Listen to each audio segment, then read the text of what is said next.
po ay pinagtipon-tipon sa lugar na ito para po pakikinggan po natin ang anunsyo, ang adhikain ng isang tao na taga Distrito 4 para magbigay ng kanyang 100% na serbisyo para sa ating lahat.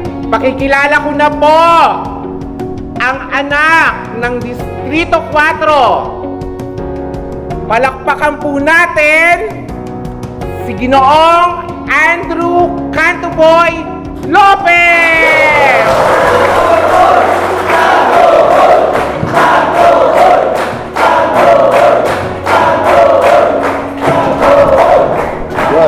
Actually, magandang hapon sa inyo mga kaibigan. Sorry, medyo malag po ako. Siyempre, nais ko ipamahagi sa inyo yung aking mga nagawa during the pandemic. Alam mo ba, crush ko yan. Bakit na kasi? Uy, Maricos. Papa, may asawang ka mo, mamay marinig ka. Eh ano naman? Bakit ba? Eh, crush lang naman yun, no? Tsaka, wala namang masama yun. Bakit? Hindi mo ba siya crush? Ha? Aminin mo, hindi mo siya crush? Naku, huwag kang plastic, Mari. Aminin mo na, Maricos. Loka ka. Kung may makarinig sa'yo, ang laki na kuha ng nagdamot sa'yo. Nagka-COVID ka, tinulungan kami mo. Ay, oo nga pala, Mari, nabalitaan ko yun. Ano ba nangyari? Balita ko nagka-COVID ka. Paano niya kayo tinulungan? Oo nga, ito naman. Si Gary, nagkaroon ka ng COVID. Oo, nahawa rin. Symptomatic din ako. Ang problema, ang mama ko. Nahawa rin. 70 years old na. Naku, ang hirap ko. 70 years old. Hoy, Gary, tigilan mo ang kakatawag dyan. Tulungan mo na ako dito sa tigap na uminga. Teka lang, nabalita ako sa Cantoboy, nagpapero ng oxygen. Nay, magpadala ka kasi sa ospital. Maripas, ayoko. Ayoko magpunta ng ospital. Nakakatakot magpunta ngayon doon. Ang kulit mo naman, Nay. Halika na sa ospital. Ayoko. Tara, tumatawag na si Cantoboy. Hello, magandang gabi po, Chairman. Nabalita ko po kasi nagpapero ng oxygen. Laki po namin kasi nahirapan po huminga eh. Malapit lang po dito sa barangay po. Text ko na lang po. Ano daw sabi? Pero papunta na lang. Basta ayoko. Pag doon ako inabot mamatay, mumultuhin ko kayo gabi-gabi. Nay naman, nagbibiro ka pa. Huwag kang mag-alala, hindi ka na pupunta ng ospital. Magpapadala na daw si Cantoboy ng oxygen. Opo. Diyan na pala si Cantoboy. Ha? Pasok po kayo. Ay, sir boss, magandang gabi po. Magandang gabi po. Eh, mami, Magandang gabi po, Cantoboy. basta po. Ay, may dala po pala ako oxygen tsaka mga grocery pack po para sa inyo. Maraming salamat, Cantoboy. Magpagaling po kayo, get well soon po. I'll see you very soon po na, get well soon. Madam, Salamat. thank you po. So, boss, thank you po. Cantoboy po. Nagulat talaga ako kay Cantoboy. So, sabi mo pag-uwi. Naku, totoo yan. Maraming natulungan sa amin yan. Sobrang dami. Nagka-COVID sa street namin. Ayun, sinusundo niya ng ambulansya. Hinahatid niya mismo sa COVID facilities o kaya ospital. Iba talaga siya. Siya mismo sumasama. Hindi siya nasitakot makawa, di ba? Ganun siya kabuti. Sobrang dami. Sa bagay, kasi kompleto rin naman siya sa proteksyon. Hindi lang po tayo natapos. Sa sa inyo, gawang po, pagkalimutan ng kaibigan si Andrew Cantoboy Lopez. Nais po salamat sa lahat ng suporta at tulong ninyo. Maraming salamat. Kaya nga, kasi ano ba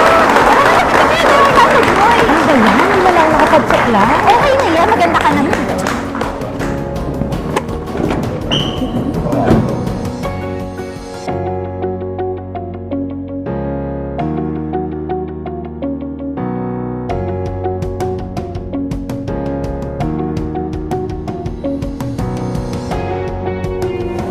Afternoon po mga gabi po.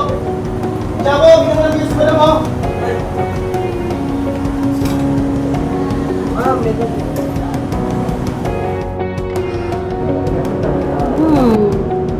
Sarap naman ng samgyup na to. Lasang adobo. Alam mo, natikman ko na to eh. Familiar yung lasa niya. Saan ko na nga ba ito natikman? Malamang dito, ayun ho, subo-subo mo na. Siraka, ano ka ba? Hindi yun ang ibig kong sabihin. Eh, hindi naman kasi kasi ito yung first time ko na makatikim ng ganitong klaseng luto eh. Ngayon lang naman ako umorder ng samgyup dito. Alam ko na. Saan? Ganito yung lasa nung paayuda ni Kanto Boy. Ay, oo nga, ang galing mo sis! Tama ka yung paayuda ni Kanto Boy na pack meal. Patikim nga? Try mo. Well, ito nga siya. Oo. Pero hindi kasi ako fan ng adobo niya. Mas gusto ko yung apritadang manok at saka yung tapa na pang-almusal. Ganon si Kanto Boy. Mabait. Oo, te, tanda ko na. Excuse me, pwede magtanong? Sure, te. Basta wag lang mat. Hindi. Narinig ko lang kasi yung usapan nyo. Nabanggit nyo si Kanto Boy. Tama ba? Kasama din ba kayo sa pag-meeting na kayo?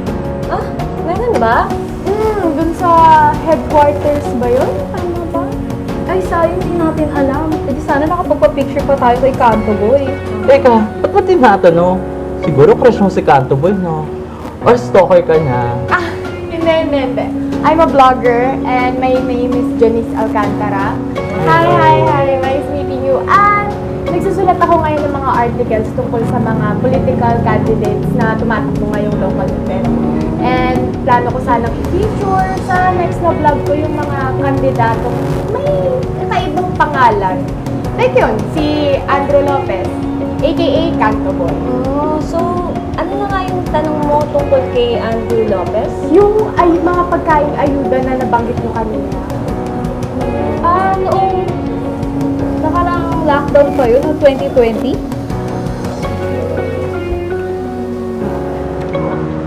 Oks na oks talaga yun si Kanto Boy, di ba? Super sincere niya sa pagtulong. Totoo. At saka ang alam ko pa dyan, gusto na magkaroon ng parang 911 dito sa Sampaloc. Yung parang alert ba yun? Anong ibig sabihin nun? Ano yun? Bale, Andrew Lopez Emergency Rescue Team. Tatawag ka lang sa 911, tapos kung may emergency sa place nyo, agad responde sila. Yun. Ganon. Galing, no? Ganun talaga yan si Andrew Lopez. Yes, sinabi mo pa, kaiba yan si Kanto Boy. Dami rin natutulungan. Tama. Iba talaga pag Kanto Boy. O siya, ubusin na natin to. Sarap. Okay naman pala si Kanto Boy eh. Madaling lapitan, maaasahan. Saka sincere sa pagtulong pero hindi ko pa rin talaga maintindihan kung bakit Kanto Boy ang tawag sa kanya. Meron isang kapitan na palaging alerto. Makabayan, makadiyos, higit sa lahat makatao. Basta nasa tama, di ka pwedeng madehado. Sasagipin ka niya kung buhay mo ay delikado. Andrew Kanto Boy, siya ay respetado. Tutulungan ka sa lahat, siya kasama mo. Kahit walang kapalit, siya sa atin naalalay. Sa lahat ng dagok, siya ang kaagapay. Ang madilim na buhay, lalagyan ng kulay. Ugaling pinapakita, lamang niya ay tunay. Biyayang galing sa Diyos, ang binigay sa'yo na husay. Kaya ang mga tao, ikaw ang kaagapay. Tumatak sa puso, isipan ng kabutihan. Kaya ikaw ang solidong kaibigan. Ang iyong kababayan ay di pinabayaan. Si Kanto Boy, ngayon ang ating hangaan. Madaling lapitan, tsak maasahan. Pag iyong kailangan ay lagi lang nandyan. Wagas kong tumulong, walang kapalit. Si Andrew Kanto Boy ay likas na mabait. Madaling lapitan, tsak maasahan. Pag iyong kailangan ay lagi lang nandyan. Wagas kong tumulong, walang kapalit. Si Andrew Kanto Boy ay likas na mabait. Madaling lapitan, tsak maasahan. Pag iyong kailangan ay lagi lang nandyan. Wagas kong tumulong, walang kapalit. Si Andrew Kanto Boy ay likas na mabait. Madaling lapitan, tsak maasahan. Pag iyong kailangan ay lagi lang nandyan. Wagas kong tumulong, walang kapalit. Si Andrew Kanto Boy ay likas na mabait. Madaling lapitan, tsak maasahan. Pag iyong kailangan ay lagi lang nandyan.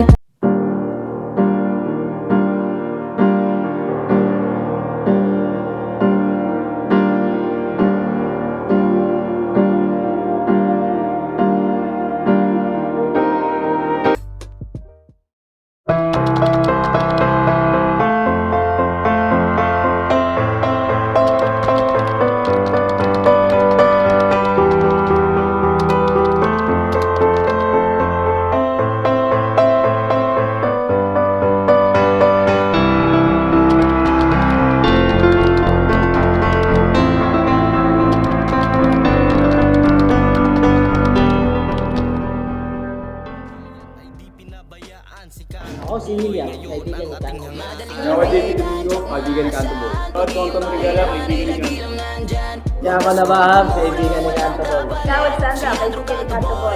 Rawad Alvin Boy Matutina, kaibigan ni Kanto Boy.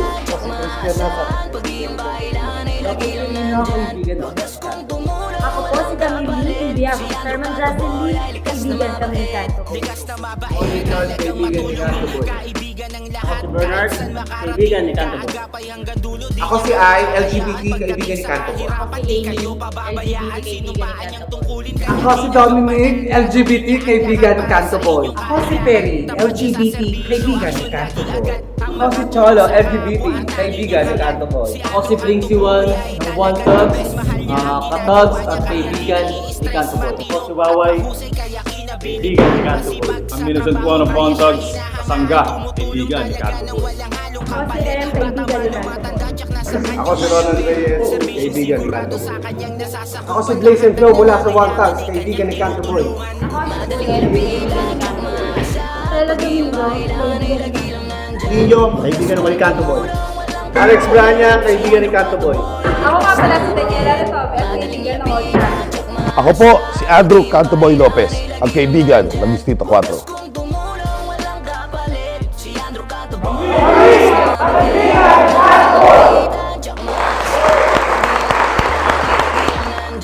Wagas kong tumulong, walang kapalit. Si Andrew Cantoboy ay likas na mabait. Madaling lapitan, tiyak maasahan. Pag iyong kailangan ay lagi lang nandyan. Wagas kong tumulong, walang kapalit. Si Andrew Cantoboy ay likas na mabait. Madaling lapitan, tiyak maasahan. Pag iyong kailangan ay lagi lang nandyan. Wagas kong tumulong, walang kapalit. Si Andrew Cantoboy ay likas na mabait.